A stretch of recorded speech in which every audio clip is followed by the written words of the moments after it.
Okay, thank you. Yes. Yes. Okay, thank you. So now, what is fintech? Nigeria, they always have this kind of definition of fintech. Like fintech is just about banks. It's about banking. It's about opening a product. It's about digital banks only. Fintech is not only about banks. Well, let me give an explanation of what fintech is. Fintech, which is financial technology, is used to describe new tech that seeks to improve and automate the delivery and use of financial services. Basically, fintech is utilized to help companies, business owners, and consumers better manage their financial operations, processes, and lives by utilizing specialized software and algorithms that are used on computers and increasingly smartphones. What they mean by this is when fintech is basically, I know almost everyone will know what they call SaaS. That's service as service as a software, or software as a service rather. It is basically like when you're creating an application, there are always service as softwares that you have to use the APIs to integrate them with it, and which I'll be giving further explanation as we go. Then the types of fintech products. One, there's something called RegTech. RegTechs are regulatory tech. Regulatory tech focuses on reimagining and streamlining risk. AML. AML is anti-money laundering. KYC is know your customer. Credit scoring, fraud detection, and compliance softwares. Let me explain this. Let me just give an example of a backend software. Like if basically online banking, if you're going on an online lending app, the first thing when you input your details, when they want to ask you for the amount, to tell you to input your BVN, there is a regulatory tech which is integrated on the app to basically know if the BVN is correct. Then you notice, you notice some people when they collect loans, the pop-up message will be you are not required to collect this loan, or you are not eligible to collect this loan. You are not writing that. It's writing that pop-up sign because there's a credit scoring and also an AML and KYC software which is integrated into the software. Like there's some people, the credit scoring application, just like CRC, First Central, in which is already integrated with an app, with an online lending app. So basically, when a client goes there and the client inputs his BVN, automatically it moves that information into the software. That's the credit scoring software. The credit scoring software automatically checks for the client's name and to check if the client is a PAR client. What I mean by a PAR client is portfolio at risk. Probably the client has collected loans from other banks and is defaulting. So basically, if it sees the client is defaulting, it automatically sends a message straight to the person that the person is not eligible. So the point I'm just trying to say is that fintech product is not basically only about a bank, bank. It's about softwares which are all integrated into a banking software, a banking product. Then there's something they call insurtech. I don't know if you can remember a few years ago, if one wants to collect, if one wants to have an insurance, the first thing you have to do is to go to an insurance company. You have to fill forms. Now with fintech, there's something called insurtech. Insurtech focuses on selling insurance digitally, just like life insurance, health insurance, car insurance. Then insurtech leverages technologies like artificial intelligence and data science to reduce the need for repetitive processes. What do you mean by this now? Now, basically, fintech is now what is reigning, and the reason why it's reigning is because of now everyone thinking about the future, and everyone wants to move everything fast. Everything is going on fast. Everything is going advanced. What I mean by this is through insurtech, one can basically download an app, and within 1 to 2 minutes, you already have an insurance plan, already insuring your car, your life, your health, everything. That's what insurtech is about. Then the next stage is about digital banking. But digital banking has so many processes or so many stages. What I mean by so many stages, in digital banking, there are so many categories in digital banking, just like digital payments, digital lending, and also wealth tech. Digital banking, this focuses on banking digitally and doing away with paperwork. Like I said again, like few years ago, before one opens an account, you have to go to a bank, you have to bring your passport, bring your utility bill, the hard copy, bring everything. But now with digital banking, everything is very, very seamless. You don't have to just be in your house, just download an app, just upload every document within 1 to 2 minutes, created an account for you. Whether you want it's probably corporate account, individual account, anything you want, within 2 minutes, everything is done with fintech, using fintech products. Then also digital payments. Digital payments focuses on electronic payments, which is the transfer of value from one payment account to another using a digital device such as a mobile phone.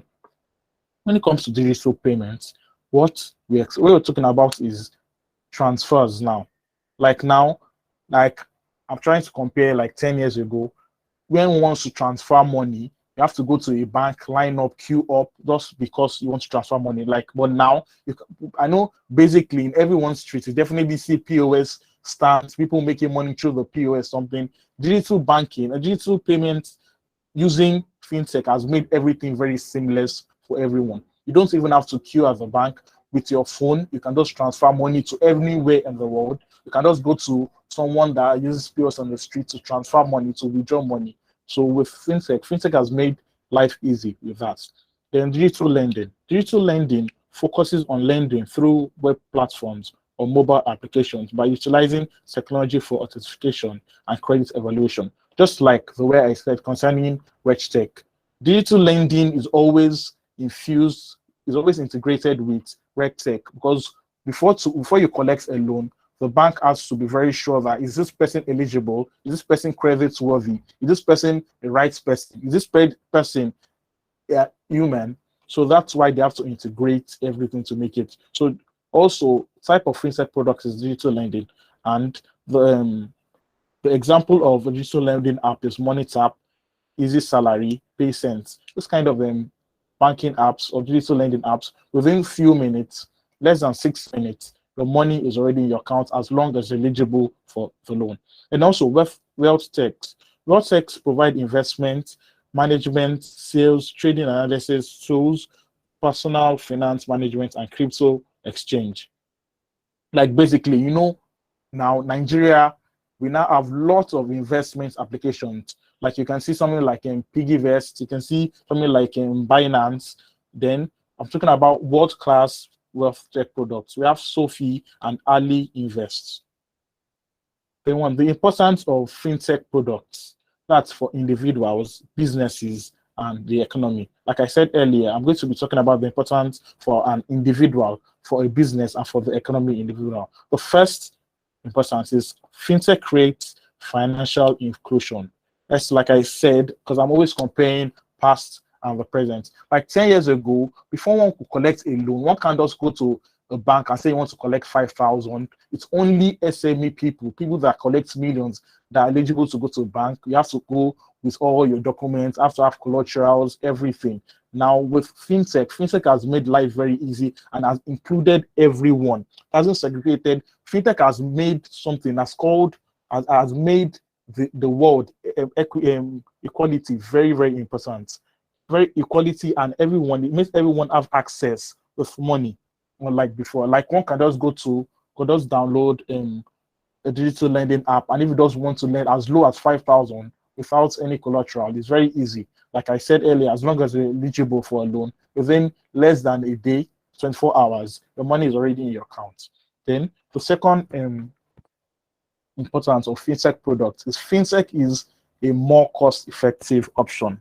What I mean by this, like if you talk about traditional banks, you have to spend lots of money. I talk about manpower.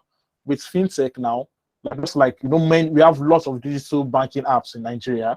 But I can't mention their names because I also work in a bank in Nigeria. But lots of them, they don't have just one bank, just one branch. With the one branch, they've reduced expenses, they've made everything cost effective, and basically they do everything. Like I used to work in a traditional bank before. A traditional bank, before I became a product manager, I used to be the one in charge of, I was a credit analyst there. I was always checking if a client is eligible for that. But like I said in the first one, when it comes to regulatory check, tech has been infused into banking now that you don't even need any human to always do credit search.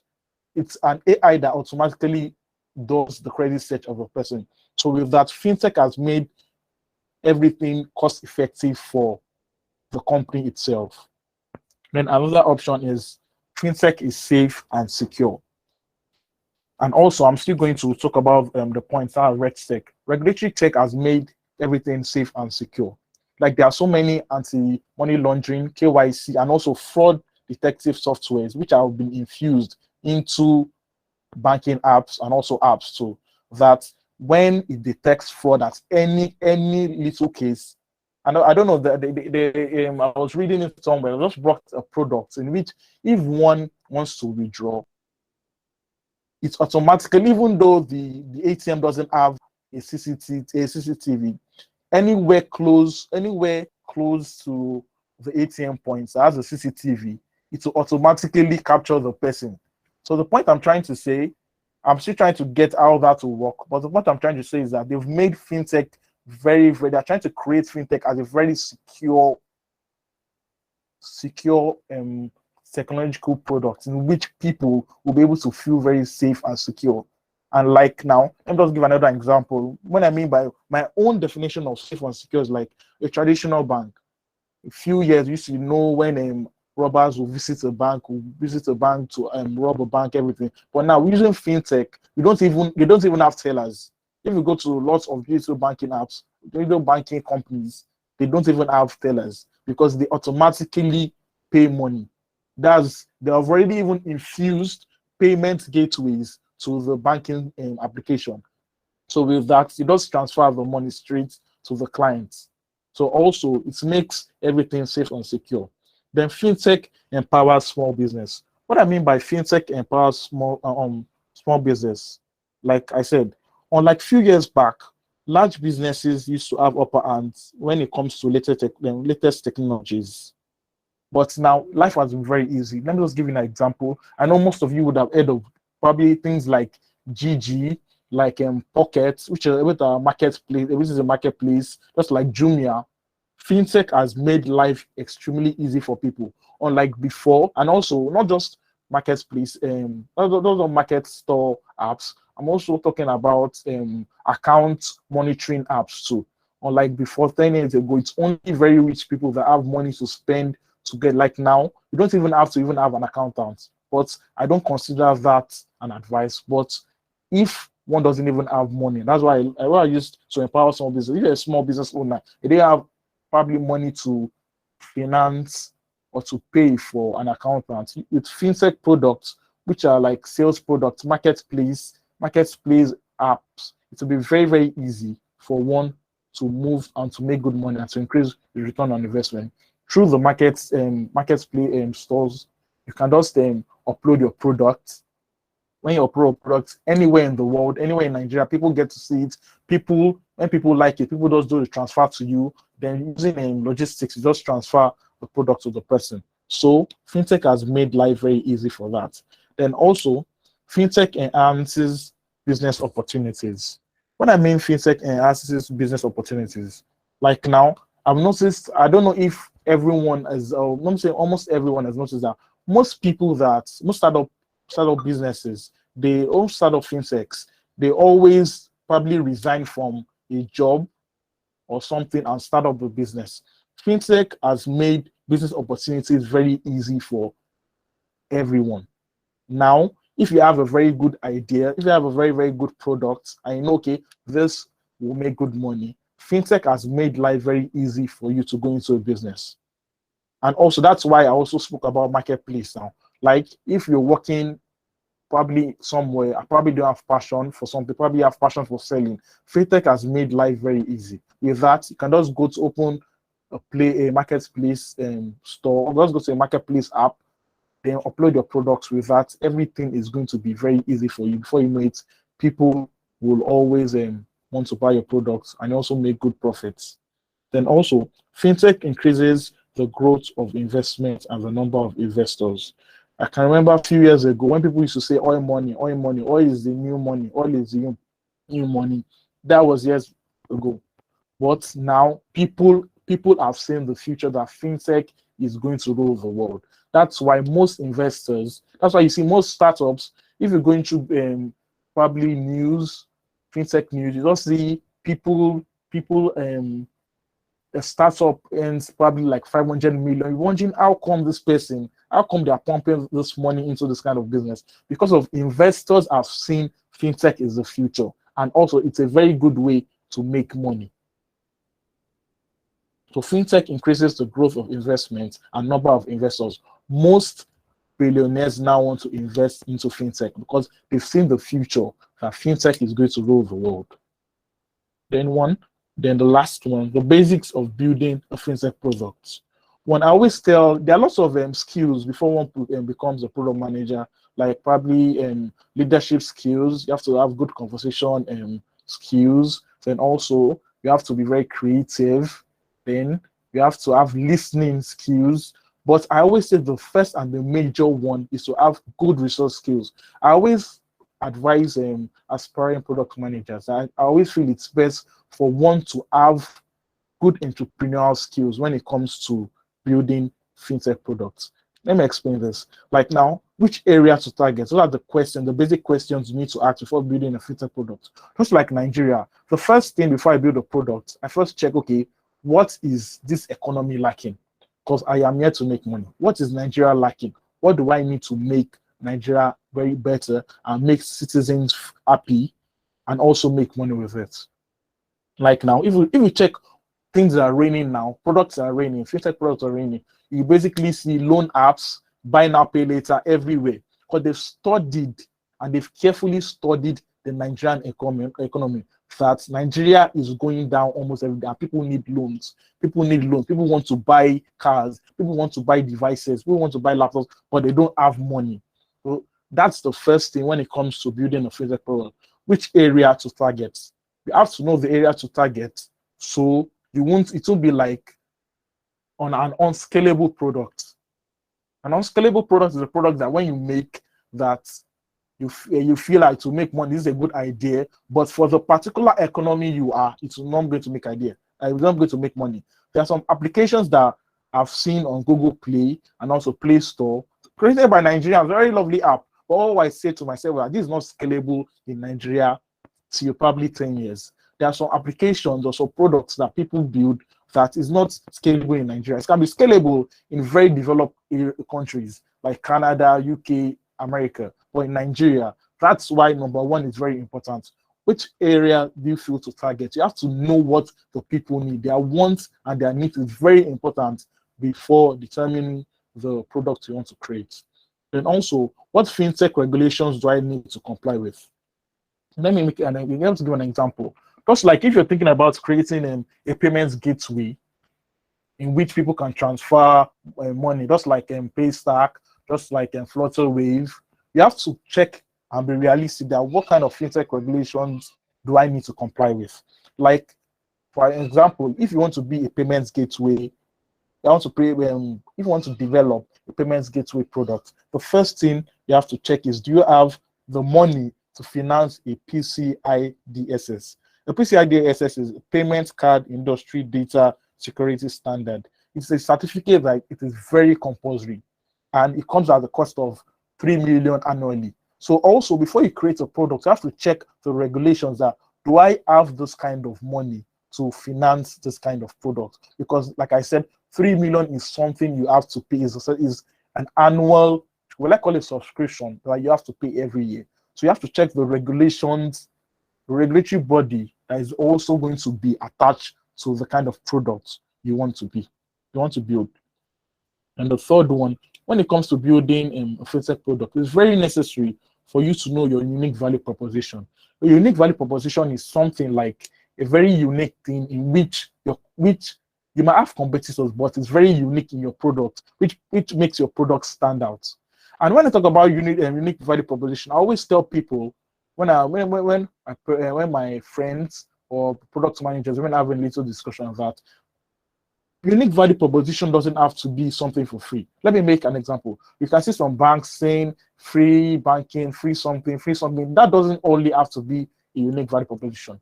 A unique value proposition can be customer experience, how your client care service, how they attend to a customer's dispute, how fast they attend to them. It can be how fast your payments gateway goes, how fast it is easy, how far it's easy to open probably a bank account, how fast it is to transfer, is it secure, is it the real time they say it is. All those things you have to consider it. That when you build a product, that's why you see lots of products, they have the same value. You see lots of products, lots of banking products, lot of binary products, they have the same thing, because when a product owner, most product managers, they don't really see into what's my unique value proposition. They don't say, okay, what is trending? What is trending? Let me build the product. Let me build the product. And for the funniest is that your unique value proposition can be as simple as your user experience. What I mean by user experience is, people, I've noticed some people, no matter how free and when maybe a product is, maybe a banking product, maybe it's a free card, free credit card, free charges, free something. When they go to the app, when they see it is very, very stressful for them to register, they don't know where to click, they don't know where to, doesn't know something is wrong.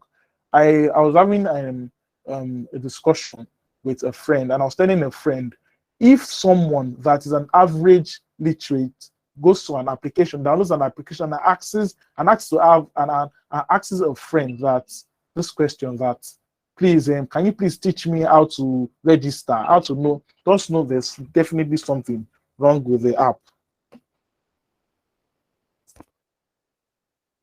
That's why I said unique value proposition has to be very important when you're building a product. Unique value proposition doesn't have to be, everything has to be for free. Free this, free that. It can be as little as your user experience. It can be customer experience. It can be everything very, very easy, just to make your product very, very, very unique.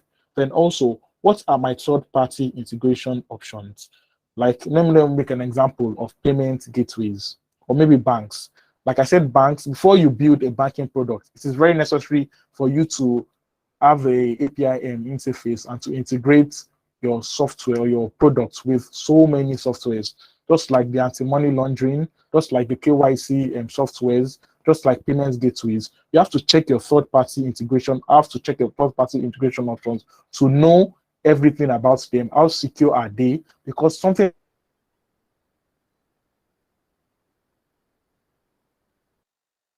every product and all your you build a very, very good product and all your third-party integrations are not good enough, there's always a problem. So you have to consider that third-party integration options when building a product. Then also, who will build my fintech products? I'll give a personal example. Like now, I'm personally building a digital banking app. But something I love about my team is I have a very tech-savvy software developer. Even though I talk about ideas, because he's a very tech-savvy person, he also gives me advices that, Kehinde, I think we should add this thing to it. We should put this pop-up. We should put this pop-up. We should not, when you're working with a fintech, working or building a fintech product, it's very, very necessary for you to have a tech-savvy person. A tech-savvy person will make the product very creative and also user-friendly, and also give you ideas to make the product very, very lovely for the users. Thank you. So that's all I have to say, please. Hope I tried.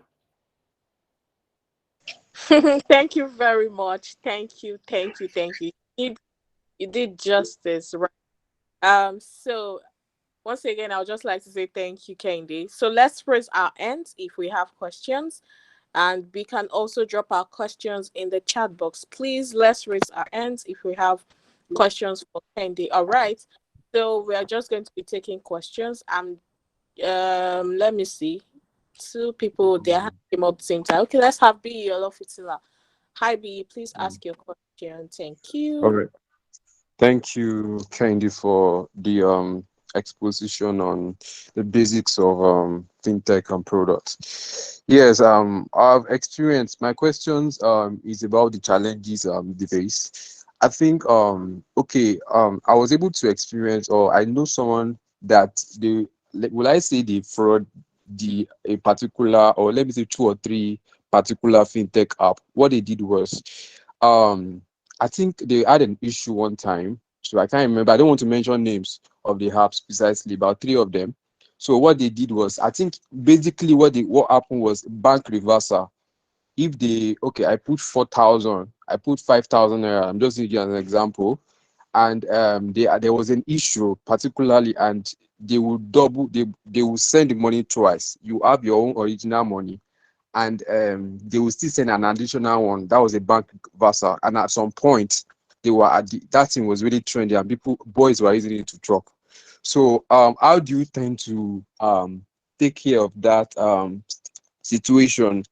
Because at that moment you are really losing money. So what do you do to that kind of circumstance? And also in terms of policies, what kind of policy as Nigerian itself, I'm talking about the government, is the policy really helping fintech industry as a whole? Okay, Thank you. That's my very question. okay. Thank you. Very good question. Very good question. So basically, your first question, what I have to say is that that's why I said it is very necessary to have the third-party integration for it to be very secure. Although there are also bugs when it comes to integrating with third parties, but definitely that is why you should also have a quality assurance person always checking the app to check what is wrong, and also to check what is the bugs of the app. And like I said, even though we have there are going to be regulatory techs and softwares, just like the AML, the anti-money laundering, and anti-money laundering KYC, and also um, things or to stop one from committing fraud. There has to be someone always checking to know what is wrong. And what is when you find out it's wrong, it is best for you. But basically, just like the example you gave, that they were always doubling, so doubling. When you find out the fraud basically is not even from the bank, it's from the software company that they integrated with. So basically, the first thing when one realizes it is to inform the software company, basically, or to even shut down. I always advise just shut down the app for some few minutes and also quickly resolve that issue. Like you said, they're always going to lose. And also your second question when it comes to policy, to be fair and to be sincere, Nigeria Nigeria government, they've not really helped with fintech policies. Unlike if we check other companies or other countries, rather, the way fintech grows is as high as something else. If you even notice, most fintech products, most fintech CEOs, they just come from UK or they move back to UK, move back to US, move back to Canada to build everything. But the funny thing is that Nigeria does not even have any fintech policy. They don't have any regulatory body. But the only thing, like I know, like I said, is when it comes to payments gateway, it's mandatory for one to have the PCI DSS certificate. Without that, Nigeria does not have any fintech. There's no fintech policy. They're just going under the umbrella of CBN. So basically, CBN indirectly does it for them. CBN basically gives them the policies, and which is not meant to be. Fintech, Nigeria government is meant to have a fintech policy, but there's nothing like that in Nigeria. All right. Thank you very much. Okay, I hope that question has been properly answered. Another hand is up. Let's have Olanrewaju. Olanrewaju, please ask your question. Hello, good evening. Good evening. Good evening. Hope you can hear me. Yes, please. Yes, please. Okay, thank you for doing justice to this topic. My question is, I just want to ask, most of all these fintech, their apps, uh, onboarding sometimes find is very, very difficult for a customer. They are not customers centric, and at the same time, they are not user friendly. So I don't know how we can, at least how do we solve this problem as a PM? How do we assist so that all these things will be able to, so that even layman can have access to all this application? That's my question. Thank you. Very good question, Olariwaju. The first thing I always advise product manager is that when you're creating a product, don't think about building these features, that features will not even make. Sometimes I don't know, I don't want to name some products, but there are some applications I've downloaded, some fintech products I've downloaded. They are very simple, but very user friendly. And I like something you said, Mr. Olariwaju, about there are some applications or products that when you download, it's not user friendly when it comes to onboarding, because they always feel everything evolves around how features that, features this, features this. It is a product is meant, the fintech product is meant to be as seamless and as user friendly. That's why I made a rule that if I am creating an app and one downloads it, I want us to ask an average literate that, please, can you please teach me how to register? Can you please, what should I do? Where will I go from here? Just know there's something wrong with that app. You have to work on it. And that's why I also said unique value proposition it's not just about giving people free things, free cards, free money when you open an account. It has to do with how user friendly. Then sometimes also the user interface. Some people, when they download the app, just the color of the app only has already swept them off their feet. Just the color of the app. Just how the app is designed only. So, but like you said, and I say, and I'm trying to explain that I always say when you're creating a product, you shouldn't just think about the features. Make your app as simple as possible. Very simple yet unique, but make it very simple. And always know when you create a product and someone has to ask another person, please, how do I register? Please, I'm already typed this thing. What will I go from here? Just know there's something definitely wrong with that product. You have to work on it and create, as in product advancements, and create something about the app. Thank you. All right, thank you very much for that one. So before we take the last question from Chigos, okay, not the last question because another hand is raised. So before we take other questions, I'd like us all to go to our social media handles, right? And let's just tag Innova Lab and what we have learned. I believe we've been here for about 44 minutes. So yeah, it's been a swell time with Kehinde. So let's tag Innova Lab on Instagram at Innova Lab NG. That's ENOVERLABNG. No underscores, no dots, no punctuation, just like it is spelled Innova Lab NG. Then on Twitter, we are at Innova Lab, just the way the Innova Lab is spelled. And on LinkedIn, we're also at Innova Lab. And please do not forget to tag our speaker as well on LinkedIn at Olukoga Kehinde. Olukoga is spelled Olukoga and Kehinde. Then at Instagram is Kehinde Krone. So the Krone is K. So Kehinde, KEHINDE KRONE. Right. So let's just start tagging Innova Lab. And on Facebook as well, Kehinde is Olukoga Kehinde. So yes, let's start going to our socials to tag Innova Lab and our speaker so that we can share with others what we have learned. Right. So let's have you, Chigozie. Okay, thank you, Mr. Kehinde, very much for this enlightenment. We really do appreciate. My question goes like this: when you want to build a fintech product, let me use InsurTech as an example.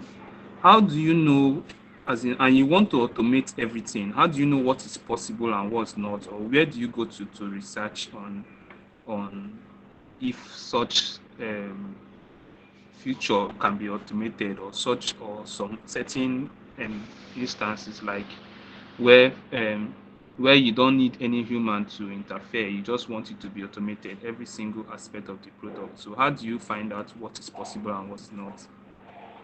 Hope you understand.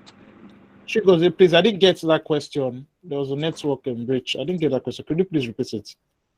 Okay, I want to know what is possible in the automation of certain aspects of a fintech product.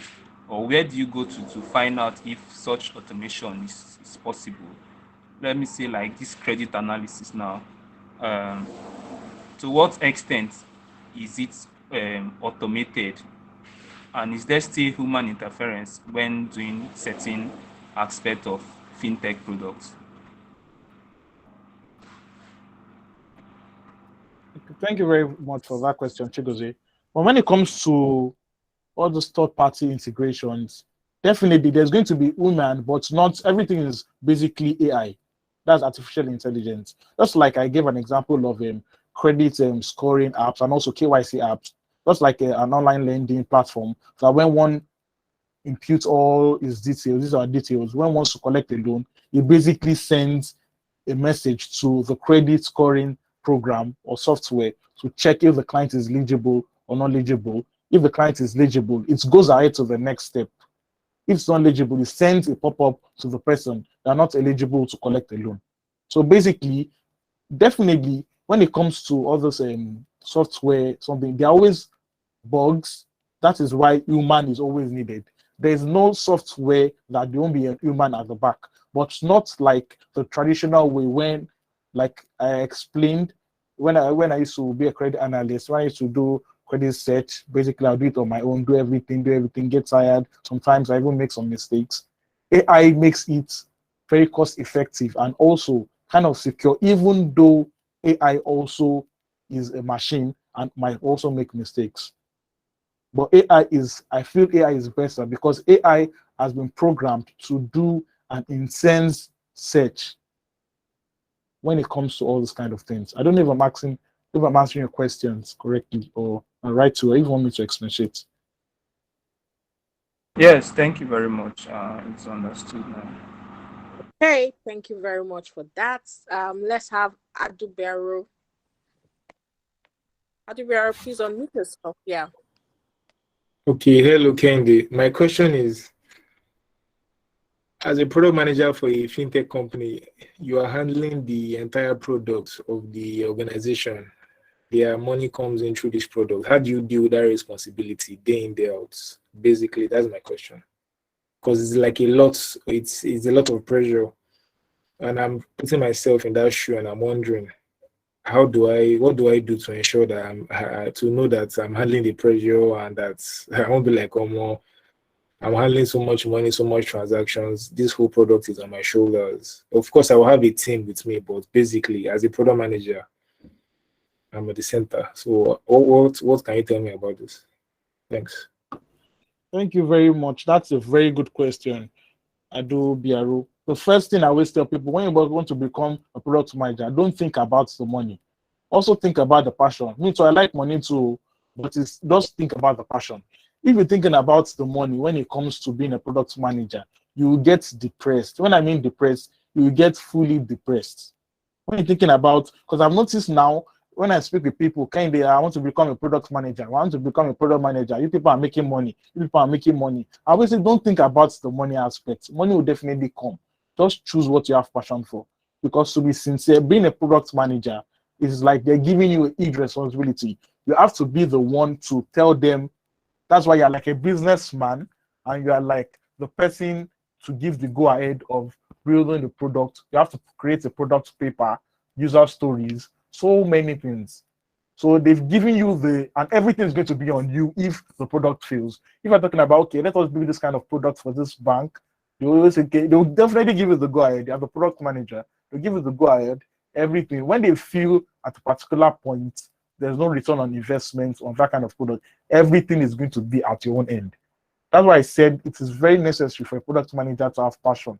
If you don't have passion, like now, I work almost every time since I've been a pro. I work almost every time. My brain is always Candy. What do you think I should add? What do you think I should move from this product? Do you think this thing is okay? Do you think users will like it? Let me send some users. Let me do some UATs to these users. Do you like it? What do you feel? That's why I said the first thing about being a product manager, don't think about the money. Just have the passion and always want to learn. Always have that enthusiasm that you want to learn. Like I said, don't always think about the money. Just think about have the passion. All right. Thank you very Oh, much. okay. Thank you. Sorry to cut short. Blessing. Okay, so I don't know. Maybe I'm just trying to.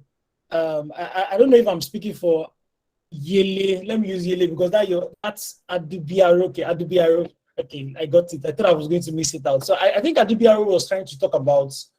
I don't know again if I'm speaking correctly, but Adubiyaro, I think he was trying to ask a question about the responsibility of knowing that so much money is passing through the product that you're building, and how do we undo that responsibility as a PM?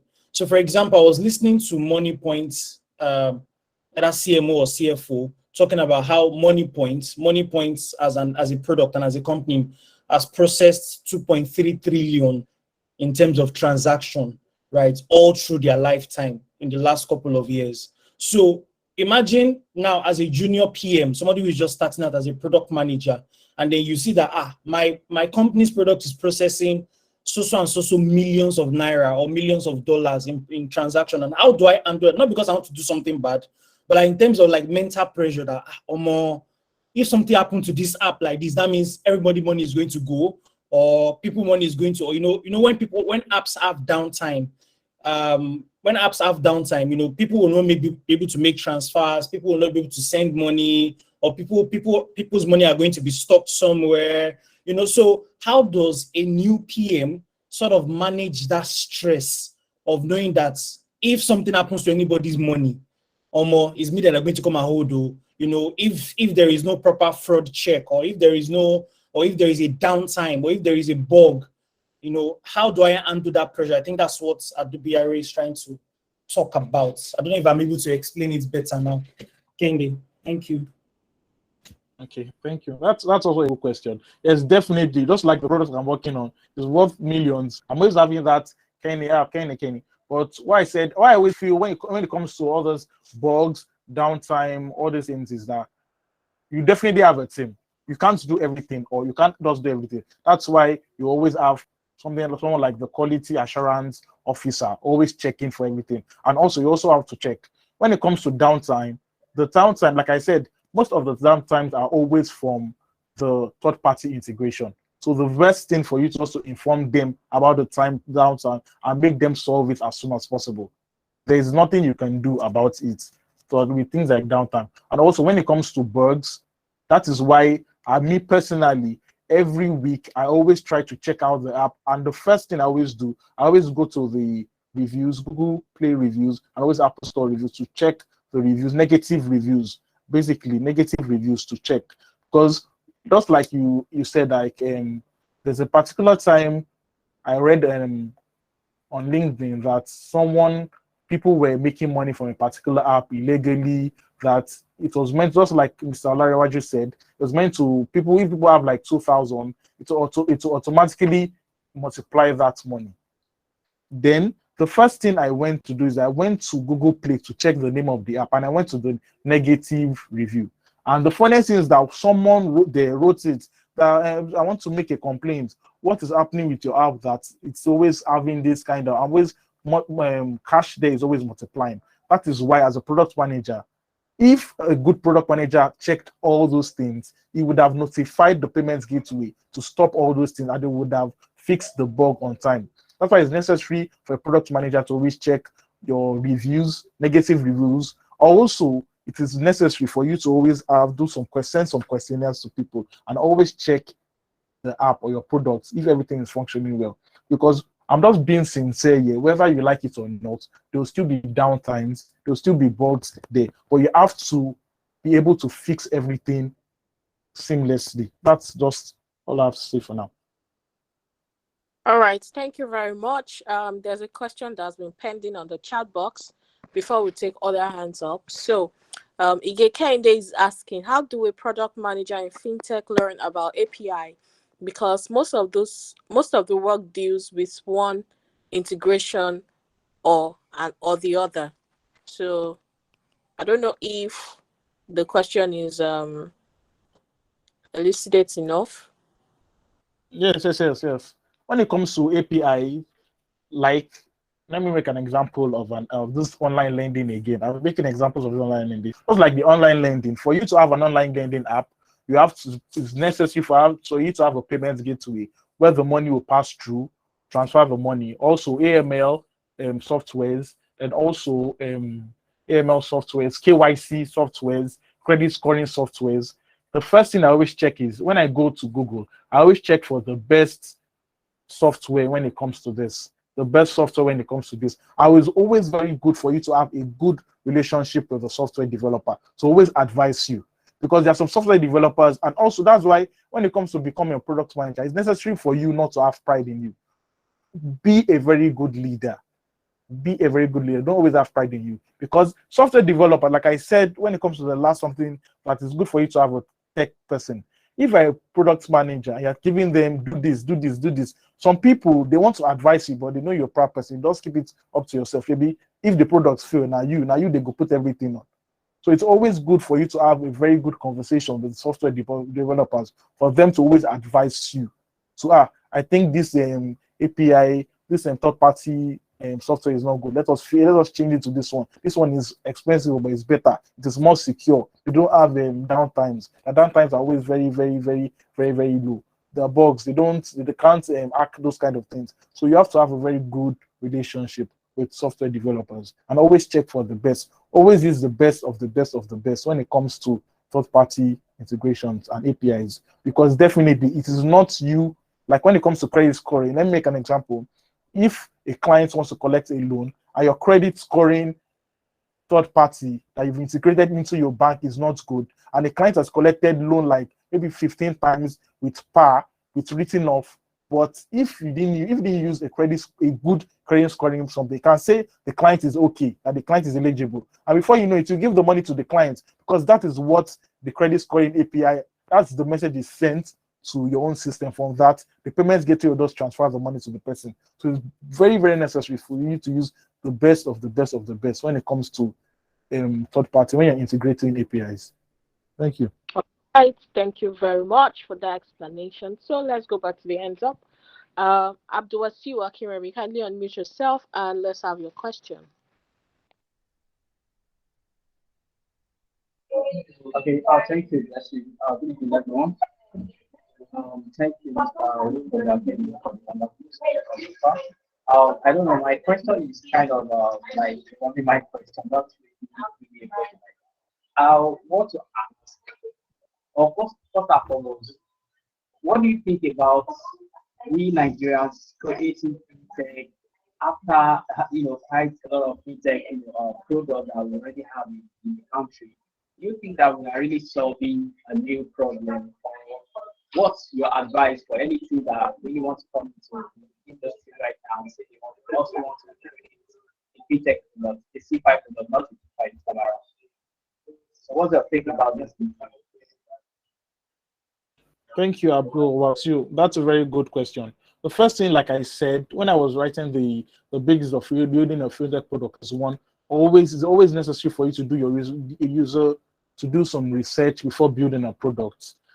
Like now, like I said, if we check what is trending now, fintech, what is trending now is basically online lending apps, buy now, pay later apps, or investment apps. So you have to check what is trending. And when it comes to me, I feel when if you're an entrepreneur or you're a product manager and you think of that they are building, fintechs are everywhere, fintech are everywhere, it will be very hard for a product manager to be kind of successful. I'm just being sincere, because whether you like it or not, if we check how many fintech companies there are in the US, in the EU, Canada, you'll be amazed that wow, how did all these people survive? Just have to have that spirit, and like I said, unique value proposition. When you're creating a product that you have lots of competitors, you have to sit down and have a unique value proposition. And I always tell people the best way to get the unique value proposition is by going to all your competitors' app. Like if you have online lending apps, just go to their apps and go to the negative reviews. Check what they always complain about of the app. If you see a particular app, just like a digital banking app, like an online app like New Bank or Chim Bank, it's an online a bank abroad. The first thing you have to do is just to check I don't want to mention any Nigerian digital bank. I'm just talking about the ones abroad. Just check their negative reviews. Some people complain of It is very hard to open an account. Just know one, your own step is your account is must be very seamless for you to open an account. People write two, your transfers are always very slow. Just know, okay, the next thing you should do is to make your transfers very fast and real time. People say three, your designs, your app is not even fine. That's not definitely, you have to work on your design interface. So basically, that is what I always tell product managers to do. Always go to Google Play and also Play Stores to check the negative, not just positive, negative reviews, the critical reviews of your competitors to know how to outreach them. Because Abdul, if one always thinks of competitors, one wants to make it in life. I'm not even talking about being a product manager. If you think about I have this competitor, want to make it in life, just know what you want for yourself. Don't think about people. In 20 years' time, we will have lots of fintechs everywhere. So don't even think about, just think about your own fintech company, how you want to make the world a better place, how you want to make good money, and how your product is going to be as unique as ever. Thank you. All right, thank you very much. I hope that the speaker has answered your question, Abdulwasiu. Let's go to B. Olofitila. B, All kindly right. unmute yourself. All right. My questions is around scam and policies. Of recent, I was able to see a news about I can't remember. I think it's overseas about one coin, whatever. I can't remember the name of it. It's a cryptocurrency Is it app that Coinbase? yeah, I'm not sure whether it's Coinbase. I can't remember, but it's a cryptocurrency app that was owned by a lady that she scammed virtually all the users, and she took the money and ran away. And to date, they are not able to trace the woman because it's still on the watch list of FBI. So my question is, how can a person, that's my own view, I don't know, be holding everybody's money? I was thinking there should be a policy that if there's if the money, if you have more than 1 trillion, then it should be in a central place, not that everybody will be holding the money. Like one person will be holding everybody's money at a go, so that if there's any challenges, the person might not run with it. What kind of measure can you put in this kind of situation that, okay, you know that your money is safe, you don't have any problem, perhaps, or maybe if there's any challenges or maybe downtime, your money has not gone. So what kind of measure can you put in place to make that happen, so that you will not be thinking maybe they scammed you or the application is a scam or stuff like that?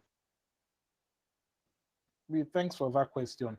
Like I said earlier, basically, I'm just being sincere here. There's no measure you can put in place. But the first thing I always tell people before you download an app, be it online lending, be it RegTech, be it insurance, be it wealth tech, the best thing is for you to go to the website, check everything on the website. Let me give an example. There are like online lending apps, they're like investment apps in Nigeria. But when you check it, they are partnering with a microfinance bank or a bank.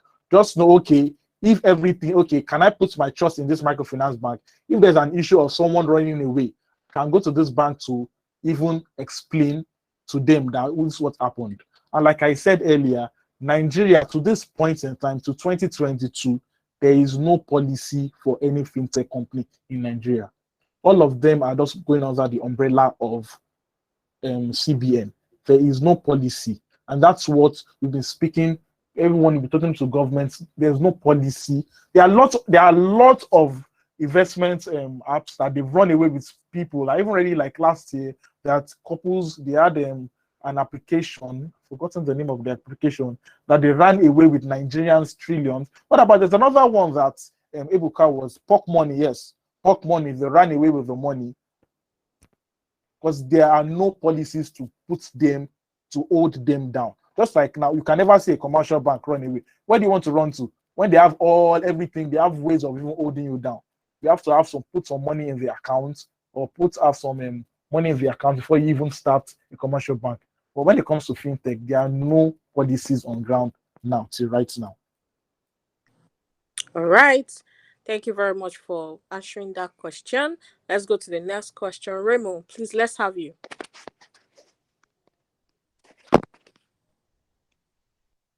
Is Raymond here? All right. I think she made a mistake. Hadu Barrow, please, let's take your question. Okay, did you say I could speak, Blessing? I didn't. Yes, sure.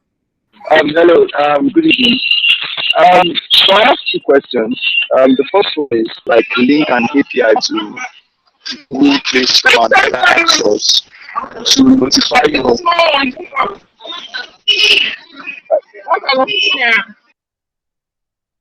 Hello, can you hear me? That place is noisy, please. I can't hear you.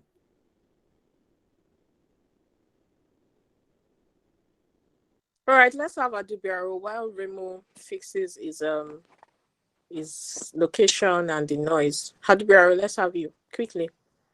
Okay, Kehinde, I would like to ask, as a product manager, do I need to learn data analytics?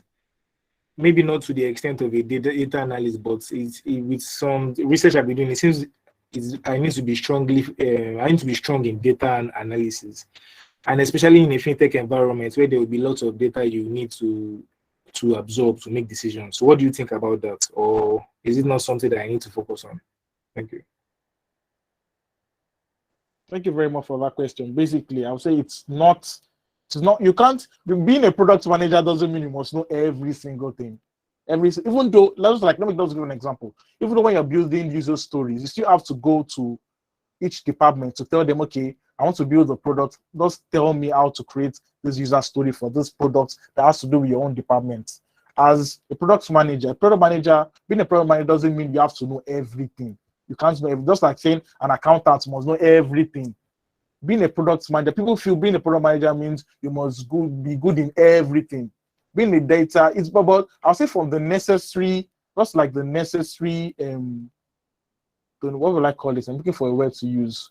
You have to know like the basics of data analysis, but not the extreme one. That is why your fintech company should have a data analyst in which you should meet to even give you samples in which he has simplified for you to know. Thank you. All right, thank you very much. Remo is raising his hand again. Hi, Remo, please unmute yourself and let's have your question. Remo. Okay. Can you hear me? Okay, so I should take one. Yeah, in a way.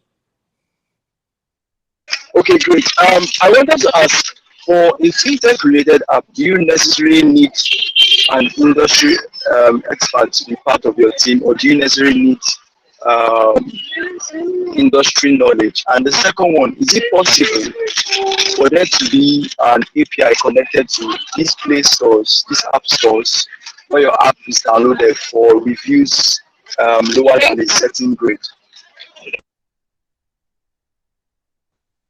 Real me, please. I didn't really get that. Can you please explain again? I didn't get that, please. Okay, the first question, let me just ask the first one. Do you necessarily need an industry expert to be part of your team, or do you necessarily need industry knowledge to build fintech apps? Okay, Remo is asking industry knowledge experts to be able to come up with a fintech product, right? That's what he's asking. When it comes to industry knowledge, but like I said, the first thing when it comes to building a fintech product is for you to do your research. Like a product manager, it is a must for you to always do research every now and then to check the trending product, check what people need, not what people want. Like you always know, wants is always different from need. What people need, what will make you have money, the problems people are facing, and how you can solve them building your own fintech product. But basically, like I said, you must definitely know about an industry, but not everything.